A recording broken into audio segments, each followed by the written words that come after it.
Magandang tanghali po. Oras na para sa maiinit na balita.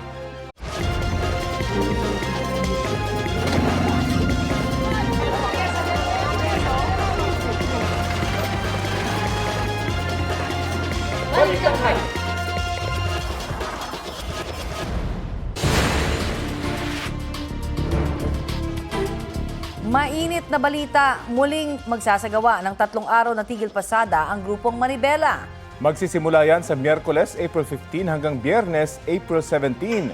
May ulat on the spot si Salima Refran. Sam? Trafiko ni 3 araw na nationwide transport strike ang inanunsyo ngayong umaga ng grupong Manibela. Magsisimula yan sa Miyerkules, April 15 hanggang Biyernes, April 17. Ayon kay Manibela Chairman Mar Valbuena, kalahating milyong pampublikong sasakyan ang nagpasabi na sasali sa tigil pasada. Bukod sa mga jeepney, kasali rin daw ang mga taxi, PNDS at motorcycle taxis. Magkaka-transport strike sa kabila ng inaasahang malakihang rollback sa diesel bukas. Git ni Manibela sa krisis daw sa langis. Wala raw ginagawa ang gobyerno at hinayaan lamang na kumita ang mga oil companies. Nasa 200 billion pesos na raw ang kinikita ng gobyerno at mga oil companies sa krisis na ito. Hinihingi rin nila ang pagbibitiw sa pwesto ni na Energy Secretary Sharon Garin at Transportation Secretary Giovanni Lopez. Tila nagsisindi daw ang mga ito para sa interes lang ng mga kumpanya ng langis at nagdadahilan pa para sa mga ito. Binatikos rin ng grupo si Pangulong Bongbong Marcos na hindi naman daw ginagamit ang kanyang kapangyarihan para sa kapakanan ng mga driver. Sa factory ng tigil pasada sa pagsisimula ng ilulunsad na service contracting program. Moro-moro lang daw ito dahil kakaunti lang daw ang makikinaba. Naritong pahayag ni Manibela Chairman Mar Valbuena. Suportado ng gobyerno ang sa taong bayan ng mga oil companies. Sa pamamagitan ng pagtataas ng presyo, walang habas na pagtataas ng presyo ng mga produktong petrolyo. Nasaan ang gobyerno? Pinabayaan ninyo na magkamal ng salapi itong mga oil companies. Taong bayan ang namuhunan sa mga produktong petrolyo na ibinebenta sa ngayon. Trafiko, ni patuloy natin kinukuha ang panig ng Malacanang, Department of Energy at Department of Transportation. And muna latest, Taffy, Connie. Maraming salamat sa iyo, Salima Refran.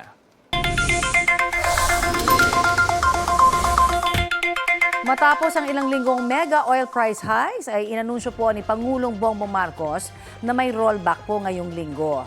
Una nang sinabi ni Energy Secretary Sharon Garin na mahigit 20 pesos ang rollback sa kada litro ng diesel, mahigit 4 pesos sa gasolina, habang mahigit 8 pesos sa kerosene. Sa ngayon, wala pang oil company na nag-anunsyo ng kanilang magiging rollback. Karaniwang Martes, ipinatutupad ang oil price adjustments. Sa kabila po niyan, mismong si Pangulong Marcos na ang nagsabing hindi pa ito sapat. Kaya, magpapatuloy raw ang pamahalaan sa mga hakbang para maibsan ang epekto ng mataas na presyo ng petrolyo. Nagpapatupad na ng cash aid, discounted na pamasahe sa MRT at LRT at may planong pagkontrata sa mga pampublikong sasakyan para sa dagdag kita.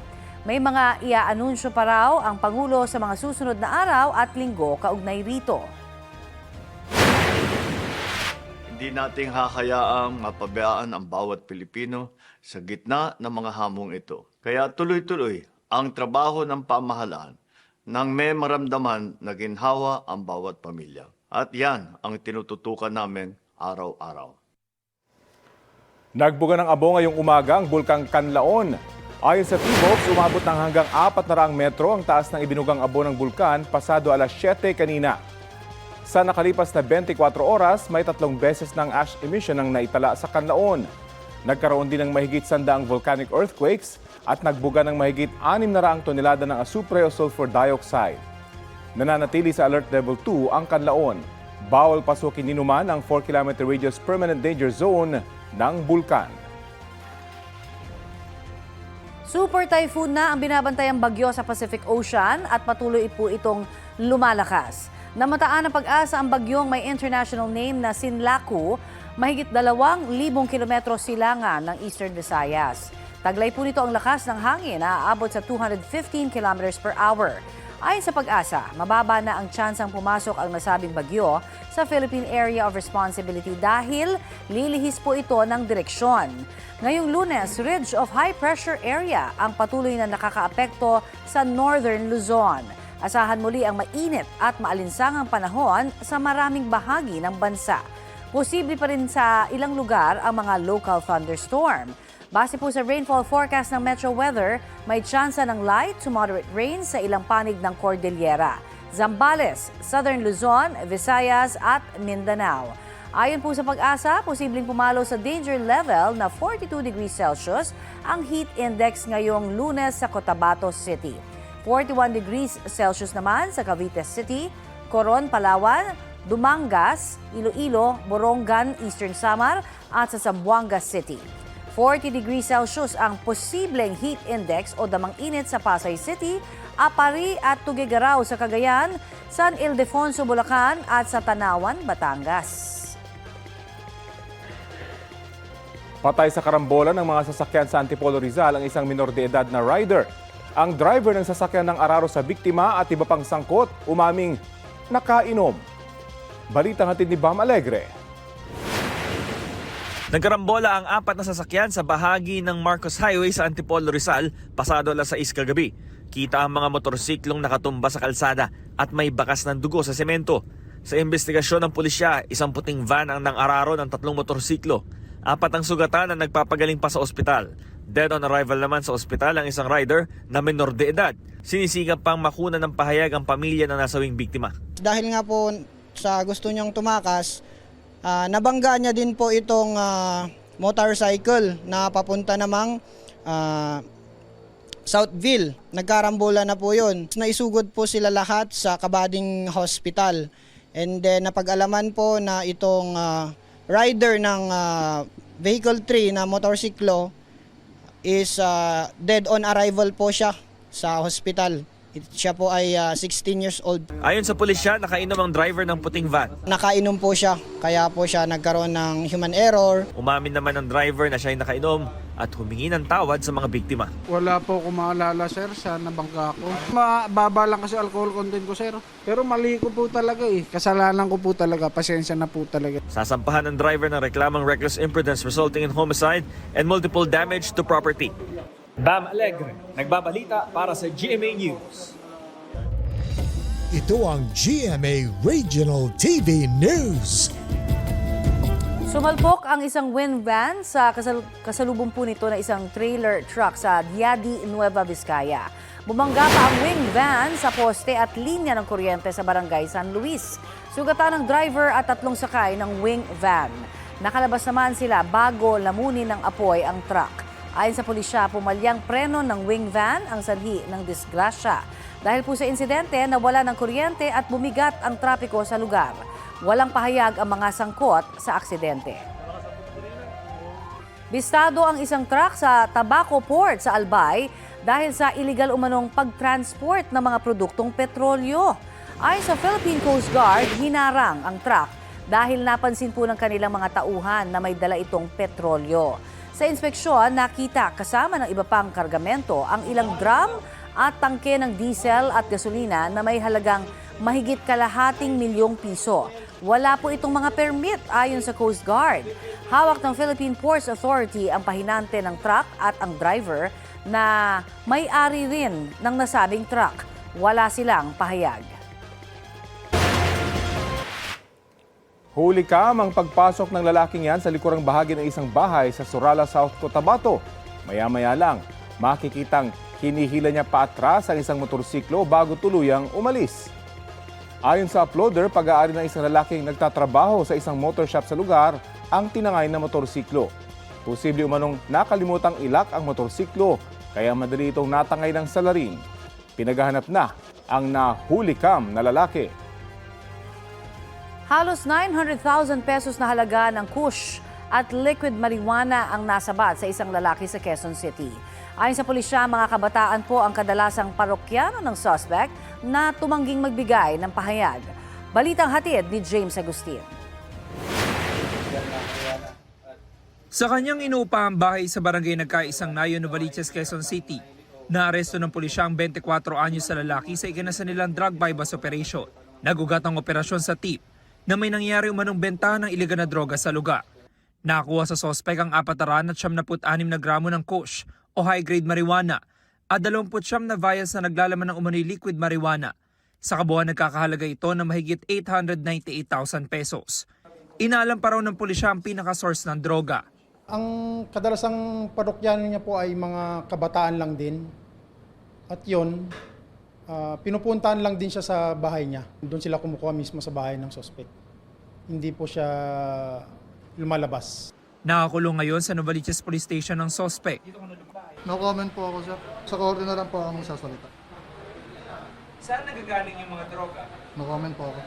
Maharap ang suspect sa reklamong paglabag sa Comprehensive Dangerous Drugs Act.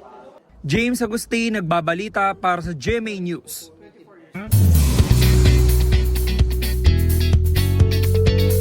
Happy Monday mga mare! From teleserye and movies for the adventure naman, si Ultimate Kapuso heartthrob Miguel Tan Felix nasa Sabak sa kanyang unang hosting stint. Para yan sa upcoming travel show na Planet XP na partnership ng GMA Network at National Council for Children's Television bilang grantee ng National Endowment Fund for Children's Television. Sa Planet XP, bibisita si Miguel sa ilang komunidad para ma-experience ang iba't ibang kultura. Magagamit daw ni Miguel sa show ang mga natutuhan niya sa kanyang mga solo travel. Mapapanood ang 5-part infotainment show na Planet XP mula sa May 2 tuwing Sabado 6:30 p.m. sa GMA. Matagal ko nang hinihiling na magkaroon ng isang travel show. So, dream come true to na parang gusto kong ipakita sa audience kung sino ba ako bilang isang adventurer, isang traveler kasi yun naman talaga yung ginagawa ko. Bumabiyahe na po ngayon ang unang batch ng mga jeepney driver na bahagi ng Tupad Tuloy Pasada program ng Department of Labor and Employment. Sa ilalim po ng programa, makatatanggap sila ng minimum wage mula sa gobyerno. Bukod pa po yan sa kikitain nila sa pamamasada. Balitang hatid ni James Agustin. Alas 4 pa lang ng umaga pumapasada ng jeepney driver na si Glenn sa rutang Anonas Lagro. Kabilang siya sa 134 na jeepney drivers na inisyal na makikinabang sa Tupad Tuloy Pasada program ng Department of Labor and Employment o DOLE simula ngayong araw. Sa ilalim ng programa, bibigyan ng 695 pesos na kita o katumbas ng minimum wage sa National Capital Region ng mga driver. Dagdag pa sa kikitain nila sa pamamasada bilang tulong ngayong mataas ang presyo ng diesel. Maganda, malaking tulong sa amin yun kasi unang-una, pinaka-bonus na namin yun eh. Kasi magkakaroon kami ng 695 a day habang bumabiyahe. Napapanahon nito, sabi ni Glenn, lalo pat malaki na talaga ang natapyas sa kanyang kita sa 15 oras sa pamamasada. Dati kumikita kami ng 1,000 hanggang 1,500, 1,600 ganyan. Ngayon nauuwi na lang namin 400, minsan 500. Makikinabang din sa programa si Joel na ilang linggo nang iniinda ang mataas na presyo ng diesel. Makatulong din sa pamilya namin. Kuminsan wala na eh. Yun lang asahan namin. Nagsagawa ng profiling at validation ng DOLE bago sumailalim sa orientation ng mga jeepney driver. Ang kanilang pangalan ay galing sa LTFRB. Kung wala naman sa listahan, maaaring magtungo sa pinakamalapit na opisina ng DOLE at magdala ng professional driver's license. Si Joshua hindi pa nakasama sa programa. Kailangan pa man din niya ito lalo't 2 linggo siyang hindi nakabiyahe. Maraming tulong na rin po yun sa pang-araw-araw. Kaso di ako nakasama eh. Di pa ako nagpapag-orientation. Sa Metro Manila ang unang rollout ng programa at susunod na ang ibang rehiyon.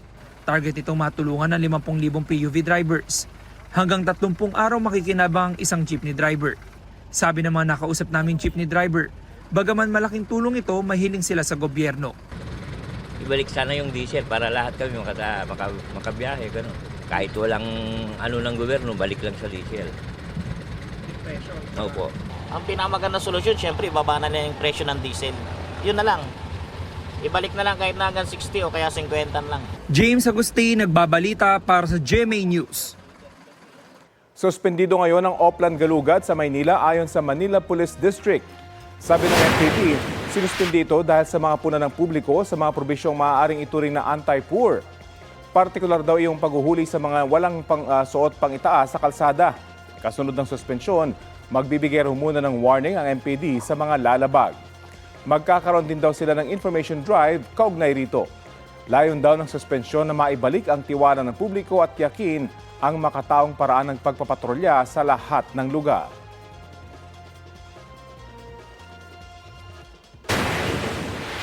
Weakest link ang turing ng kampo ni Vice President Sara Duterte kay Ramil Madriaga, ang nagpakilalang aide at bagman ng bise na nakatakdang tumestigo sa Martes sa impeachment hearing ng House Justice Committee. Marami siyang mga allegations doon na walang petsa, walang eksaktong petsa, walang mga pangalan ng mga taong pinag-deliveran niya, di umano, mga date, mga oras, ganyan. Walang specific details kaya hindi ma-verify or sadyang hindi ma-verify kasi masyadong broad. It's possible na lumakas pa lalo yung kaso ni VP Sara sa kanya. Ngayon pa lang pinabulaanan na ng kampo ng bise ang mga naunang pahayag ni Madriaga na siya ang bumuo ng VP-SPG o Vice Presidential Security and Protection Group at nag-deliver umano ng confidential funds sa iba't ibang tao sa utos ni VP Sara. Sabi ni Attorney Paulo Panelo ni hindi anya siya kilala ng bise. Nakakuha rin ang kampo ng bise ng certification mula sa AFP, DND, OVP, DepEd at VP-SPG na nagsasabing hindi kailanman nagtrabaho roon si Madriaga. Naghain na ng kasong perjury ang kampo ng bise laban kay Madriaga at sasagutin daw nila ang mga paratang nito sa Senate Impeachment Court sakaling umabot doon. Hindi rin daw sa kanila nang gagaling ang anumang banta sa seguridad ni Madriaga. Nang tanungin kung sino ang tingin nilang handlers ni Madriaga, sabi ni Panelo, may mga suspetsya sila, kabilang ang mga kalaban sa politika ng bise. Tingin nila, kasama rito si dating Senador Antonio Trillanes IV. Masyado namang coincidental and incredible for a person to have personal knowledge on all of those allegations that were previously peddled by Senator Trillanes. So we feel that he's involved in this in some way, but as far as direct evidence, wala pa. Wala pang tugon dito si Trillanes. Dagdag ng kampo ng bise, questionable ang timing ng pagsasalita ni Madriaga ukol sa confidential funds dahil lumabas siya nang patapos na ang 1-year bar sa impeachment. Kaya po na nila sa komite, ibulgar sa publiko na yung mga politikong sumasakay dito kay Madriaga ay hindi pananagutan ng habol kundi politika dahil walang laman. Sabi ng isa sa mga miyembro ng komite na si Akbayan Party List Representative Shell Jokno, maingat sila sa pagtalakay sa impeachment ni VP Sara. Ingat na ingat si Chair Jinky Luistro, ingat na ingat ang buong komite sa pagkaproseso ng impeachment complaints. We are fully aware na kailangan by the book ang pag-process ng impeachment complaint. At yung isang very telling na fact ay hanggang ngayon, wala pa rin na isyong TRO ang Korte Suprema. Dagdag niya, sa pagdinig sa Martes nila gagawin ang vetting process kay Madriaga. Kung halimbawa, humarap siya at lumabas na wala naman palang laman, wala naman palang siyang alam, puro haka-haka lang o yung tinatawag na hearsay, o di ma-assess namin ngayon ang kaso. At kung sa ganon ay masasabi namin, hindi dapat matuloy yan. But on the other hand, kung lumabas na totoo yung mga sinasabi niya sa kanyang affidavit at talagang siya yung sinasabi ngang bagman, naku, malaking bagay yun. Imbitado rin sa pagdinig ng Kamara si VP Sara. Bukas na bukas ang pinto para kay Vice President Sara Duterte na dumalo sa hearing sa Tuesday at sa mga susunod pa na mga hearing. Pumalag naman ang abogado ni Ramil Madriaga na si Attorney Raymond Palad sa sinabi ng abogado ni Vice President Duterte na weakest link ang kanyang kliyente sa impeachment hearing. Malinaw na pagtatangka raw ito na sirain ang kredibilidad ni Madriaga bilang testigo. Kung totoo raw na hindi apektado ang kampo ng bise sa sasabihin ng kanyang kliyente, hindi na raw nila kailangang siraan si Madriaga. Binigyang diin din ni Attorney Palad na handang tumestigo ang kanyang kliyente sa pagdinig ng Kamara kung saan ebidensyaan niya ang basihan ng kredibilidad at hindi press briefings. Mav Gonzalez nagbabalita para sa GMA News. Ito ang GMA Regional TV News. Dead on the spot ang isang rider matapos barilin habang sakay ng kanyang motorsiklo sa Bacolod City. Tama ng bala sa leeg ang kinasawi ng 36 na taong gulang na biktima. Kwento ng kanyang kapatid, susunduin sana ng biktima ang asawang galing sa trabaho nang mangyari ang krimen. Wala naman daw silang kilalang kaaway ng biktima. Ayon sa pulisya, posibleng sinundan ng biktima ng suspect na nakamotorsiklo rin. Hinahanap pa ang suspect. Nagpapatuloy ang investigasyon ng DILG at PNP kaugnay po sa insidente ng hazing noong April 3 sa Philippine National Police Academy o PNPA. Update po tayo ukol dyan sa ulat on the spot ni June Veneracion. June? Connie, tiyak na daw na may marirelieve sa Philippine National Police Academy o PNPA dahil sa nangyaring hazing noong April 3. Ang tanong na lang ngayon, Connie, ay kung gaano kataas at ilan ang matatanggal sa pwesto. Yan ang isa sa pinag-uusapan ngayon sa isinasagawang command conference dito sa Camp Crame kasama si Interior Secretary John Vic Remulla. Ito'y matapos aprubahan ni PNP Chief Jose Melencio Nartates Jr. ang pre-charge evaluation sa ilang matataas na opisyal ng PNPA. May mga tatamaan daw sa ilalim ng command responsibility lalo pat April 3 nangyari ang hazing pero nakarating lang daw kay Nartates ang report noong April 7. Sabi ni Remulla, kalunos-lunos ang nangyari sa 22 first-year cadet na nagtamo ng third-degree burns matapos buhusan ng muriatic acid. Meron pang araw isang biktima na inabot pati mga pribadong parte ng katawan. 3 second-year cadet ang arestado at sinampahan ng reklamong paglabag sa anti-hazing law. Sabi ni Remulla, walang malinaw na dahilan kung bakit nangyari ang hazing. Mukhang may psychological problem daw ang mga may gawa nito. Sumasailalim daw sa medical at psychological treatment ang mga biktimang kadete. Bukod sa 3 na aresto, meron pang 4 na kadete ang masasama sa sasampahan ng reklamo. Lumabas kasi sa investigasyon ng PNP-CIDG na may mga third-year cadet daw ang nagbigay ng utos sa mga nagsagawa ng hazing, sabi ni PNP spokesperson Brigadier General Randolph Tuanyo. Sabi ni Tuanyo, i-aanunsyo nila ngayong araw pagkatapos ng command conference kung sino-sino ang mga opisyal ng PNPA na marirelieve sa pwesto. Samantala, humingi ng paumanhin si Remulla sa taong natikitan sa Mandaluyong City habang nagtatrabaho at naghahalo ng semento na walang suot na t-shirt. Sabi ni Remulla, inaako niya ang kasalanan dahil nagkulang siya sa malinaw na instruction. Personal daw niyang pupuntahan ng tao para humingi ng pasensya. Pero tuloy pa rin daw ang Safer Cities Initiative. Magkakaroon lang daw ng malinaw na alituntunin, kabilang daw dito ang pagbibigay ng konsiderasyon sa mga nagtatrabaho.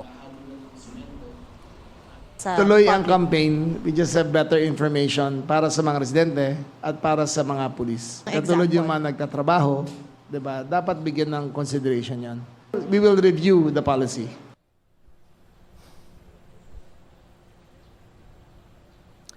At yan muna ang latest mula rito sa Camp Crame. Balik Sir Connie. Salamat, June Veneracion.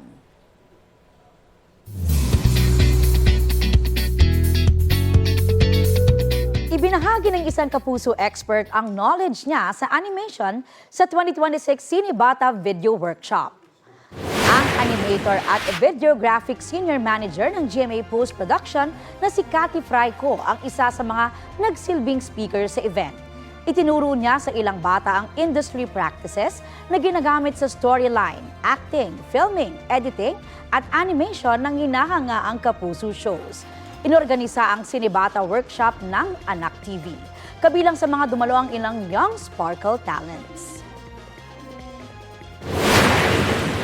One of my dream is ipasa as an animator, ipasa sa mga future Filipino animators kung ano man yung knowledge na natutunan ko and mas dumami pa yung mga ma-inspire yung younger Filipino animators or storytellers.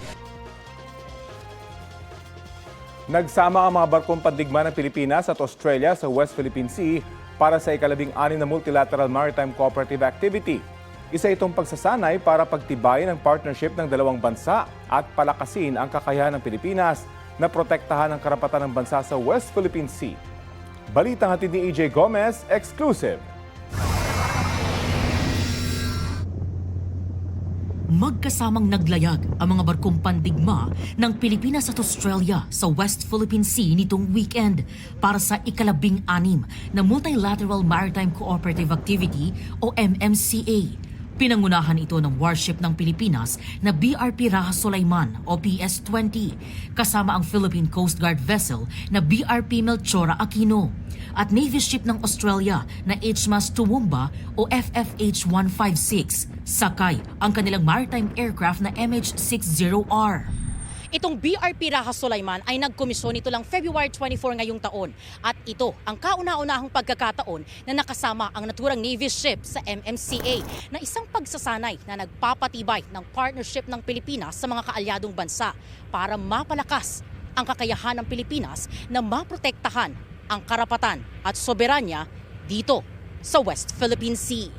Nagtungo rin dito ang barko ng US na papunta ng Palawan para magdala ng mga gamit para sa Humanitarian Disaster Response Exercise na magiging bahagi ng Balikatan Exercise na magsisimula sa April 20. Bago umalis ang barko ng Pilipinas at US sa Subic, nagkaroon ng palitan ng best practices ang dalawang bansa. Among the activities that they contributed in this 16th MMCA is equipment offloading.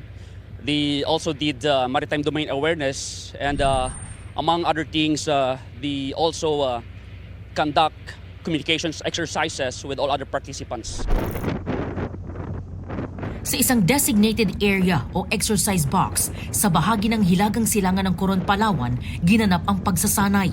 Sa gitna ng paglalayag, mag-aalas 2 ng hapon itong Sabado, sa bahaging 37 nautical miles kanlurang bahagi ng Cabra Island, isang barko ng China ang na-detect ng Philippine Navy. We are conducting a routine navigation according to international law and keep a safe distance from us over. Wala naman daw na idulot na aberya sa maritime exercises ang namataang barko ng China. We as well document and part of the documentation is for us to ensure that they do not interfere with our ongoing exercises. There's no disruption or any interferences. Alas 9:30 ng gabi, nagsagawa naman ng night steaming in company ang mga barkong pandigma ng Pilipinas at Australia kung saan nagkaroon ng communications at screening exercises.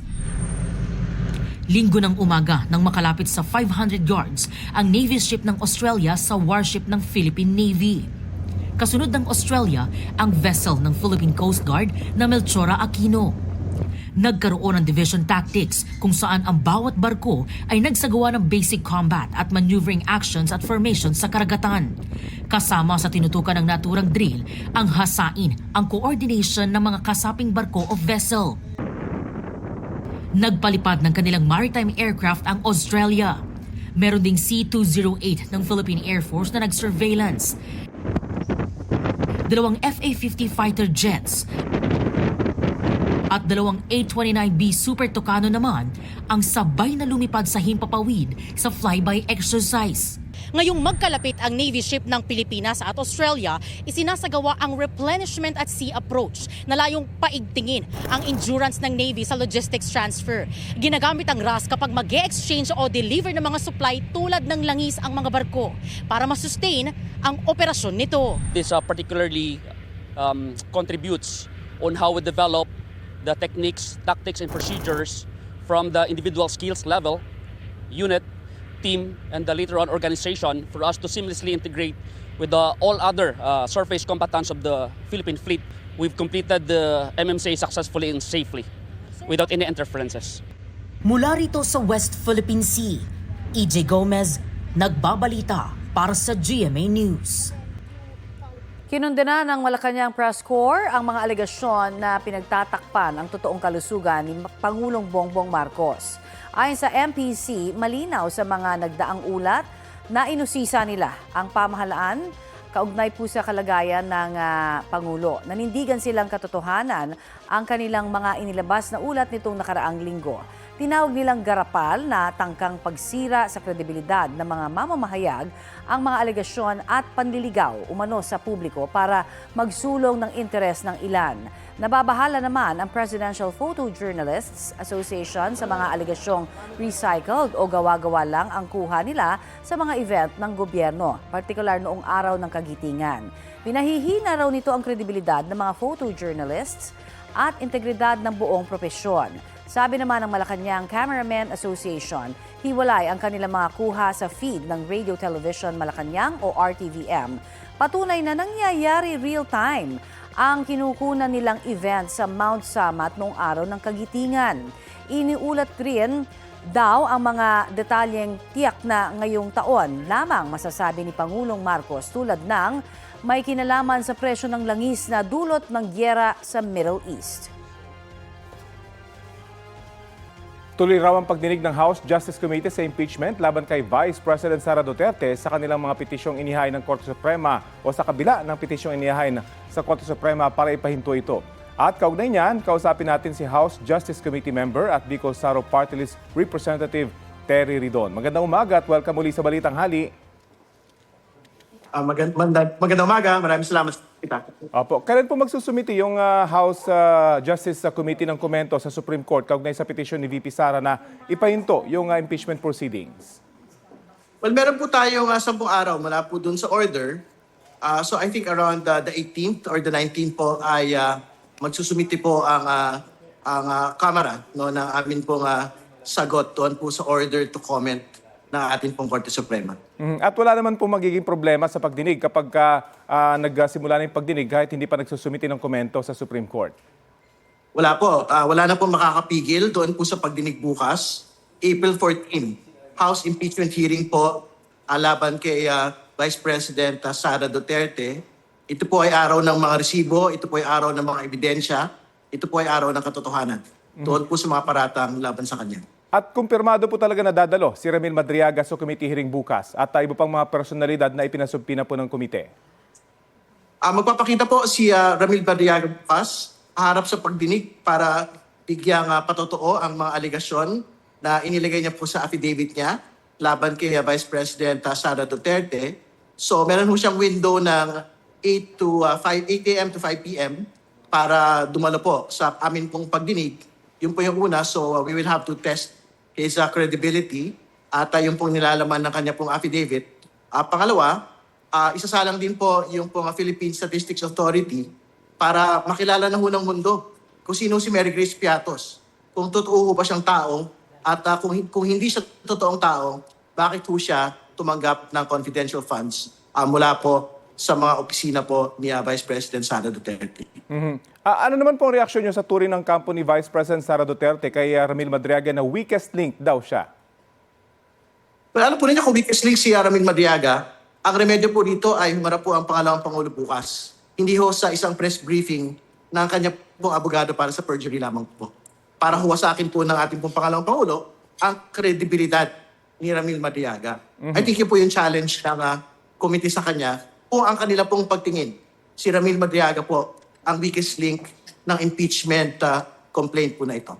Meron po ba tayong aasahang bago mula kay Madriaga sa pagdinig bukas or papatunayan niya lang talaga kung ano yung nakasaad sa kanyang affidavit? Magtitignan mo natin kung ano pa ho yung mga paidaragdag. Lalo't marami ho mga clarificatory hearings na gaganapin pa bukod po sa araw po bukas. No? At marami din po mga clarificatory questions na magmumula doon po sa affidavit at sa mga sasabihin pa ho ni Ginoong Madriaga bukas. So very important ho, manood po at tunghayan po ng ating po mga kababayan yung pong impeachment hearing po bukas. At matatalakay na po bukas yung issue ng SALN, tax records at financial documents ni Vice President Duterte at paano po ito makatutulong sa impeachment?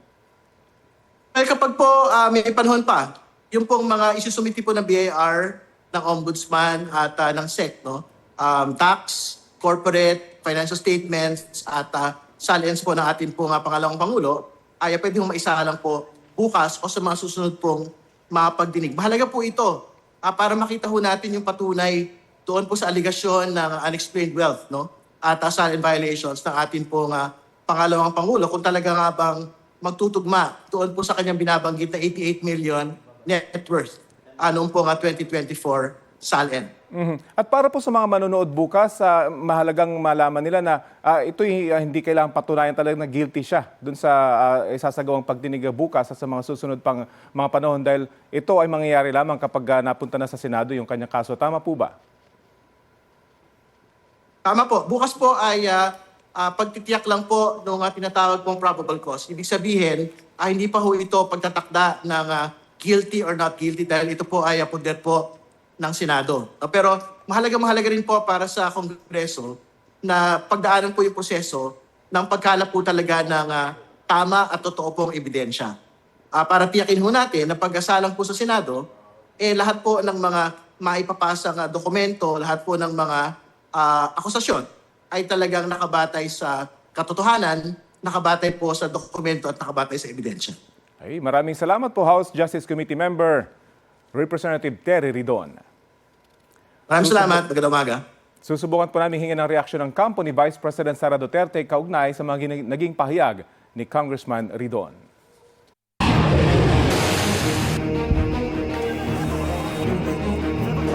Iniutos ni US President Donald Trump sa US Navy na harangin ang lahat ng barko sa Strait of Hormuz.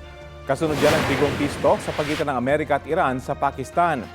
Sinisisi ng dalawang bansa ang isa't isa sa pagkabigo ng peace talks na inabot ang 21 oras. Ayon kay Trump, naging maayos naman daw ang usapan ngunit hindi sila nagkasundo sa usaping nuklear. Matatanda ang kasama sa hiling ng Amerika sa negosasyon na itigil ng Iran ang nuclear program nito. Para sa Iran, kalabisan o excessive ang hiling na yan ng Amerika. Sinabi ni Iranian Foreign Minister Abbas Araghchi sa isang social media post, malapit na sana silang magkaroon ng kasunduan pero nakaengkwentro raw sila ng maximalism, shifting goalposts o pabago-bagong kondisyon at patakaran at blockade mula sa Amerika. Hindi sinabi ni Araghchi kung ang itinutukoy niyang blockade ay pagharang sa Strait of Hormuz. Nauna lang sinabi ni Iranian Foreign Minister Muhammad Khalibaf, bigong makuha ng delegasyon ng Amerika ang kanilang tiwala sa peace talks. Kasunod ng utos ni Trump, sinabi ng US military, hindi haharangin ang mga barkong dadaan sa Strait of Hormuz na galing o papunta sa non-Iranian ports. 5 buwan nang hindi nagpapakita sa publiko si Senador Bato de la Rosa. Sa paglulunsad po kahapon ng Reform Alliance for Good Governance and Accountability o RAGE Coalition, nagpadala siya ng isang audio message bilang suporta. Balitang hatid ni Jamie Santos. Formal nang inilunsad ang RAGE Coalition o Reform Alliance for Good Governance and Accountability, isang multi-sectoral alliance na binubuo ng iba't ibang grupo na naglalayong isulong ang reforma, transparency at pananagutan sa pamahalaan. Layunin daw ng RAGE Coalition na pag-isahin ang magkakaibang sektor sa panawagan laban sa korupsyon, pagtaas ng presyo ng bilihin at umano'y pang-aabuso sa kapangyarihan. Kabilang sa mga pangunahing partidong bumubuo nito ang PDP Laban, Partido Reforma at Reform PH. Itinalaga bilang pangunahing convener ng koalisyon si Davao City Mayor Sebastian Duterte. Sa kanyang talumpati, binanatan niya si Pangulong Bongbong Marcos. Siya nagbukas ng usapin ng flood control na may mga ghost project. Kaya ako tumahimik talaga. Kasi hinayaan ko na mag-self-destruct yung na yan. Kasi alam kong sasabog sa mukha niya yan. Pag ikaw eksekutibo, you cannot point at someone else for the mistakes of your administration. Responsibilidad mo yan, ibig sabihin. Isa sa nagpahayag ng suporta ay si Senador Bato de la Rosa na ilang buwan nang hindi uma-attend ng sesyon sa Senado. Sa panahong ito, hindi na sapat ang kanya-kanyang laban. Kailangan natin ng isang tinig, isang direksyon, at matibay na paninindigan laban sa katiwalian, pag-aabuso at mga hakbang na naglalayong patahimikin ang oposisyon. Inaasahang palalawakin pa ng RAGE Coalition ang kanilang hanay sa mga susunod na buwan. Jamie Santos, nagbabalita para sa GMA News. Ito ang GMA Regional TV News. Bistado ang tangkang pagpuslit ng hinihinalang shabu sa isang kulungan sa Kalibo, Aklan. Ang kontrabando itinago sa mga tangkay ng kangkong na bitbit na isang binatilyong dalaw. Naalarma raw ang mga tauhan ng BGMP nang biglang umalis ang kasama niya. Ininspeksyon ang dala niyang kangkong na pansahog daw sa sinigang at nadiskubring nakatago sa mga tangkay nito ang umano'y shabu. May timbang yun na 3 gramo. Hawak ngayon ng pulisya ang binatilyo.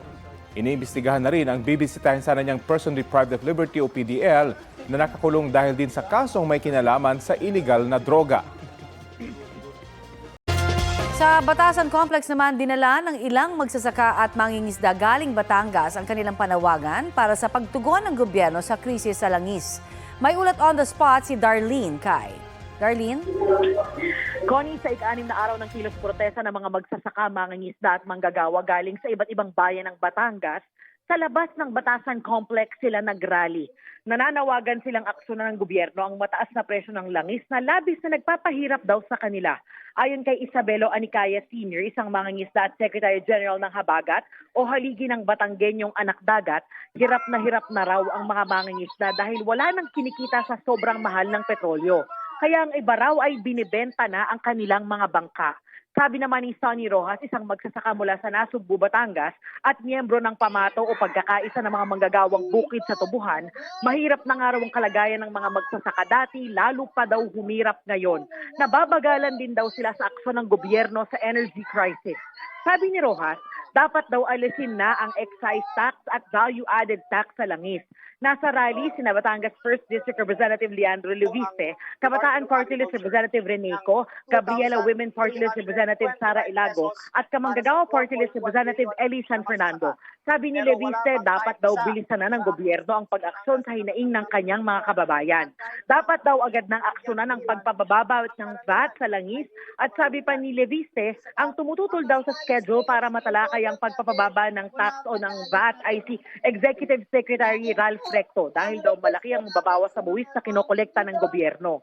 Sinusubukan pa ng GMA Luz na hingin ang panig ni Recto. Dismayado naman si Kamanggagawa Party List Representative Eli San Fernando sa aksyon ng gobyerno sa krisis sa langis. Suportado niya raw ang pagsuspinde sa excise tax at pagbabawas o pagtanggal sa VAT. Sabi naman ni Gabriela Women's Party List Representative Sara Ilago, kulang ang 5,000 pisong ayuda na ibinibigay sa ilang nasa sektor ng transportasyon. Isinusulong daw nila ang 50,000 pisong production subsidy para sa mga magsasaka at 30,000 pisong production subsidy para sa mga mangingisda. Pagkatapos ng programa sa harap ng Batasan, didiretso sa Mendiola ang mga magsasaka at mangingisda bago sila bumalik sa Liwasang Bonifacio kung saan sila nagka-camp out o natutulog. Gagawin daw nila ito hanggang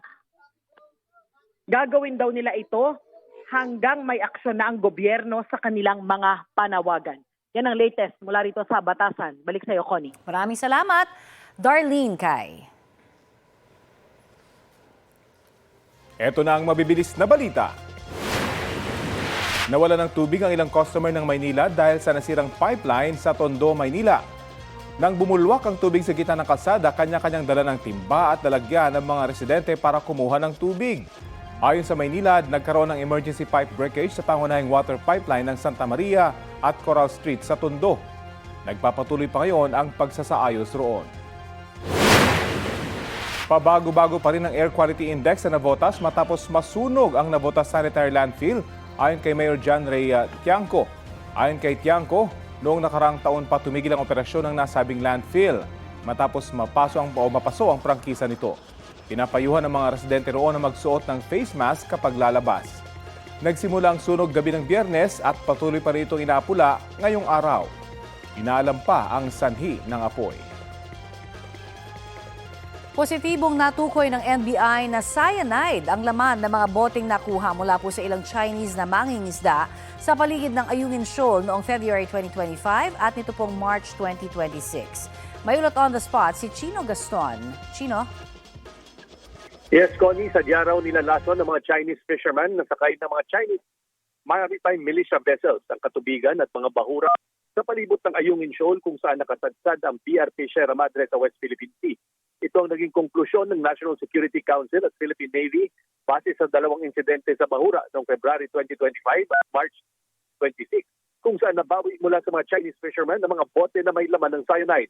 Hindi na raw aresto ng mga tauhan ng Philippine Navy ang mga Chinese dahil wala namang pasilidad sa BRP Sierra Madre kung saan pwede iproseso ang mga kanilang dadakpin.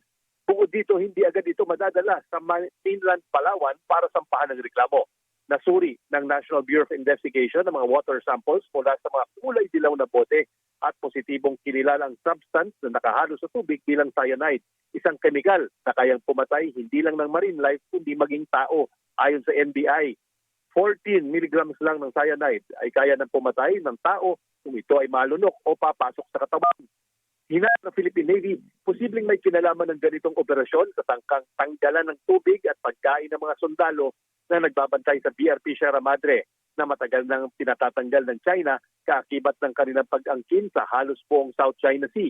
Ayon sa NBI, kahit isa lang sa desalination machine o makina na kayang maglikha ng tubig inumin mula sa tubig dagat, posibleng nakalalason pa rin ang tubig at hindi ligtas na inumin. Regular na gumagamit ng desalination machine ng AFP sa mga outpost sa West Philippine Sea dahil napakahirap magdala ng fresh water sa mga sundalo doon. Isinumite na ng National Security Council ang mga litrato, video at ibang ebidensya kaugnay ng insidente sa Department of Foreign Affairs para sa posibleng paghahalin ng diplomatic protest sa hinaharap. Wala pang pahayag ang China o Chinese Embassy tungkol dito. At yan ang latest mula rito sa lungsod ng Manila. Balik sa inyo, Con. Maraming salamat, Chino Gaston. Nilinaw ng lokal na pamahalaan ng Quezon City na hindi sila namamahagi ng birthday cake sa mga senior na residente. Kasunod yan ang nabistong birthday cake modus kung saan iginapos ang isang senior citizen at kanyang mga apo sa Novaliches at pinagnakawan ng mga salarin na may dalang birthday cake na mula raw sa LGU. Ayon sa Quezon City LGU, birthday package ang kanilang ipinamimigay na naglalaman ng grocery items at iba pang produktong nakatutulong sa kalusugan ng mga nakatatanda. Paalala nila sa mga senior citizen, huwag magpapasok o pagbuksan ng pinto ang mga hindi kilalang tao. Dapat daw mag-ingat at maging mapanuri.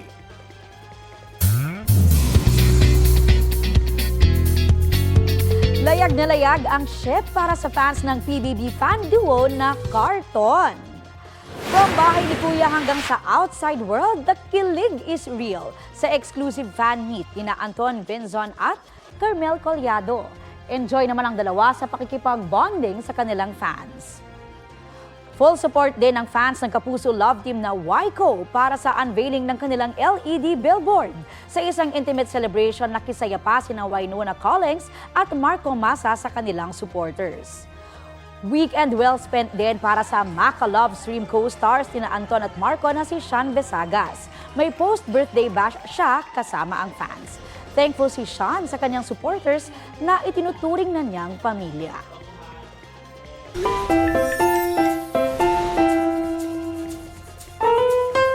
May mga tanong talaga na with 100% gulat factor. Relate man sa kanyang isang nanay sa Oriental, Mindoro. Ang kanya kasing 2-year-old na anak may existential question. Mami, happy ka? Kasi ako happy ikaw. Oy, tatlong salita lang pero wala raw kapantay ang hatid ng tanong ng batang si Ellie sa kanyang mommy Rachel. Ramdam na ramdam ang care ng kanyang unika iha sa instant mood check. Sabi ni Mommy, malambing talaga si Ellie at laging kinukumusta ang kanyang ina sa tuwing makikitang seryoso. Hanga naman ng netizens sa tila maturity ng bata. Tiny human sa paningin, major naman pagdating sa emotional intelligence. Ang video halos 700,000 na ang views. Trending! Ang sweet. Ang sweet naman. Gusto natin lahat maging happy. Correct. Ayan. At yan po ang maiinit na balita ngayong tanghali. Ako po si Connie Sison. Rafi Tima po. Kasama nyo rin po ako, Aubrey Carampel. Ito po ang GMA News. Walang kinikilingan, walang pinoprotektahan. Noon at ngayon, serbisyong totoo.